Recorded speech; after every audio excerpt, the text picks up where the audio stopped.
আসসালামু আলাইকুম ভাই ভাই কৃষি টিভির নতুন আরেকটি ভিডিওতে সবাইকে স্বাগতম। আজকে আপনাদেরকে দেখাবো কিভাবে ভুট্টার জমি ভুট্টার মুসাগুলি হৃষ্টপুষ্ট হবে এবং মোটা হবে, কি করণীয়, ভুট্টার শেষ বয়সের যত্ন। সম্পূর্ণ ভিডিওটি দেখলে বুঝতে পারবেন। আশা করি সম্পূর্ণ ভিডিওটি না টানিয়ে দেখবেন, ভিডিওটি ভালো লাগবে এবং যারা ভুট্টা চাষ করবেন এই ভিডিওটি সবার জন্য কাজ আসবে। তা সম্পূর্ণ ভিডিওটি দেখবেন না টানিয়ে। আর যারা যারা আমার ভিডিও দেখেন সবাইকে অসংখ্য ধন্যবাদ জানিয়ে ভিডিও শুরু করতেছে আজকে ভিডিওটি। আপনারা জানেন আমি ভুট্টা জমি করছি প্রায় 6 বিঘা জমির মতন। 6 বিঘা জমির মধ্যে 3 বিঘা জমির মতন আমি ভুট্টা সাইলেজ করলাম গরুর জন্য, আর 3 বিঘার জমি আমি ভুট্টা তৈরি করব 3 বিঘা জমি থেকে। তাই আমি 3 বিঘা জমিতে ভুট্টা তৈরি করার জন্য এই যে আমি শেষের যত্নটা নিতেছি, এই শেষের যত্নটা আপনাদেরকে দেখানোর চেষ্টা করব।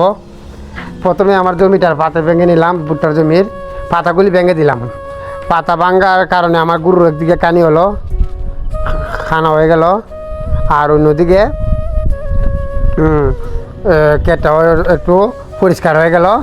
তার প্রথমের দিকে আমি পাতাটা ভেঙে দিলাম। তারপর জমিতে ভুট্টা মুছাতে সবচেয়ে গুরুত্বপূর্ণ যেটা ভুট্টা মুছা কিন্তু নষ্ট করে ফেলে ফুকায়।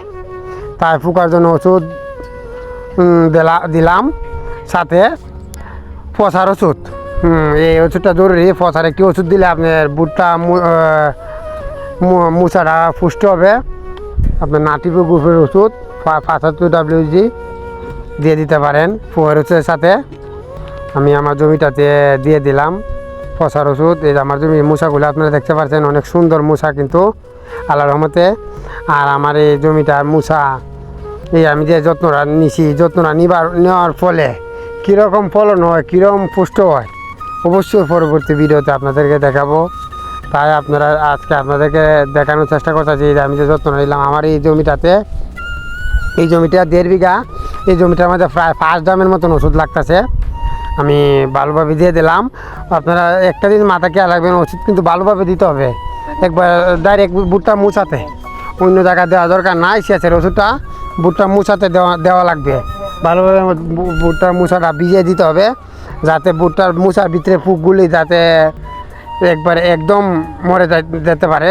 তা ভালো ওষুধ ব্যবহার করবেন। ভালো ওষুধ না দিলে ভুট্টার মুছার 2-3 বার ওষুধ দিলেও কিন্তু এই ফুকগুলি যায় না ভুট্টা মুছা থেকে। ভুট্টা মুছা অনেক মিষ্টি হয়, মিষ্টি হওয়ার কারণে ফুকে অনেক আক্রমণ করে। তাই আপনারা এই ভুলটা করবেন না। ভুট্টা জমিতে ভুট্টা মুছা দেওয়ার সময় আমরা অনেক দেখছি আমাদের এলাকায় করছে, ওনারা কোনো ওষুধ ব্যবহার করে না। এর জন্য ভুট্টা নষ্ট হয়ে যায়, ভুট্টা পোকা খায় লাই। তো এর জন্য আজকের ভিডিওটা আপনাদের কাছে তুলে ধরা। তা ভিডিওটি অবশ্যই আপনারা শেয়ার করে দিবেন, যাতে করে আরেকজন কৃষক ভাইয়ের উপকার হতে পারে। আর আপনারা একটা জিনিস মনে রাখবেন, একটি জমি করলে অনেক খরচ। তাই অল্প কিছু খরচের জন্য যাতে আপনাদের জমিগুলো নষ্ট না হয়, যেমন শেষের যে যত্নটা, এই যত্নটা অনেকে নেয় না নেওয়ার কারণে অনেক ক্ষতিপূর্ণ হয়। ভুট্টার প্রায় অর্ধেক ভুট্টা পোকা খায় ফেলে জমি থেকে। তাই শেষের যত্নটা অবশ্যই আপনারা যারা ভুট্টা চাষ করবেন শেষের যত্নটা নেবেন।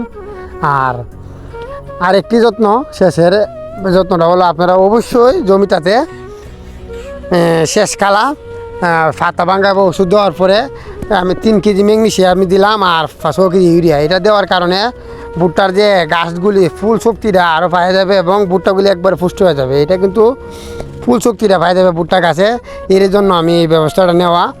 আর অবশ্যই আপনাদেরকে দেখাবো এই যে আমি যে শেষের যত্নটা নিচ্ছি, এই শেষের যত্নটা নেওয়ার কারণে আমার এই জমিটা কি ভুট্টা মুসাগুলি কীরকম হয়, ভুট্টা মুসাগুলি ফাঁকার পরে কীরকম হয় অবশ্যই আপনাদেরকে দেখাবো।